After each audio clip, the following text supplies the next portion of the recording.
Sir Richard, मैं आपको Indian example देने आया हूँ। जब ब्रिटेन के कदम भारत पर पड़े उस समय इंडिया की वर्ल्ड इकोनॉमी में 23% की हिस्सेदारी थी।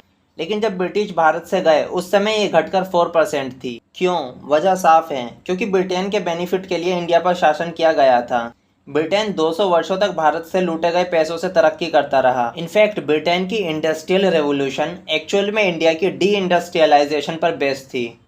फॉर एग्जाम्पल, बुनकर दुनिया भर में फेमस थे और उनके बनाए कपड़े पूरी दुनिया में भेजे जा रहे थे। और फिर ब्रिटेन आ गया। वास्तव में ये बुनकर बुने हुए कपड़ों की तरह महीन मलमल बना रहे थे और फिर ब्रिटेन आया, उनके अंगूठे और हथकरघे तोड़ दिए गए, उनके क्लॉथ एंड प्रोडक्ट्स पर टैक्स लगा दिए गए, एंड ऑफ कोर्स इंडिया से रॉ मटेरियल ले जाना शुरू कर दिया गया और मैन्युफैक्चर्ड क्लॉथ को वापस भेजकर दुनिया भर के बाजारों में बाढ़ ला दी गई, जो विक्टोरियन इंग्लैंड के डार्क एंड सैटेनिक माइल के प्रोडक्ट बन गए थे। इसका मतलब था कि भारत के बुनकर भिखारी बन गए थे और इंडिया तैयार कपड़ों का वर्ल्ड फेमस एक्सपोर्टर से एक इम्पोर्टर बन गया और विश्व व्यापार में उसकी हिस्सेदारी 27% से घटकर 2% रह गई। इस बीच रॉबर्ट क्लाइव जैसे कॉलोनियलिस्ट ने भारत में अपनी लूट की आय पर इंग्लैंड में उपनगर खरीद लिए। हिंदी वर्ड लूट को अपनी डिक्शनरी के साथ साथ अपनी आदत का हिस्सा भी बना लिया।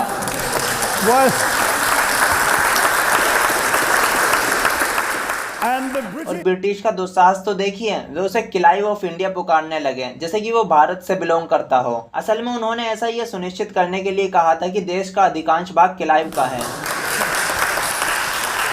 19th सेंचुरी के आते आते सच्चाई यह है कि इंडिया ब्रिटेन का बिगेस्ट कैश काउ बन चुका था।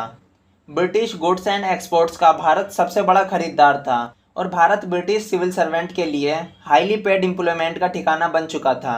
हमने सचमुच खुद ही अपने शोषण के लिए भुगतान किया था। और जैसा कि बताया गया है, वेल्थी विक्टोरियन ब्रिटिश फैमिलीज ने अपना पैसा स्लेव इकोनॉमी से बनाया था। 90th सेंचुरी में ब्रिटेन के 1/5 एलिट ने अपना पैसा 3 मिलियन अफ्रीकन को समुद्र पार कराने के लिए दिया था। एंड इनफैक्ट 1833 में जब सिलेवरी ख़त्म कर दी गई तब जो हुआ वह ये था कि कंपनसेशन के 20 मिलियन पाउंड्स उन लोगों को क्षतिपूर्ति के रूप में नहीं दी गई जिन्होंने अपनी जानें गंवाई थी या जिन्होंने गुलामी या अत्याचार झेला था, बल्कि उन्हें दिया गया जिन्होंने अपनी प्रॉपर्टी गंवाई थी। मैं इस बात से हैरान था कि आपके यूनियन का वाईफाई पासवर्ड मिस्टर ग्लेडस्टोन को समर्पित है, जो कि एक ग्रेट लिबरल हीरो थे। लेकिन मुझे माफ़ करिए, उनकी फैमिली भी उन लोगों में से एक थी जिन्हें कंपनसेशन का बेनिफिट मिला था।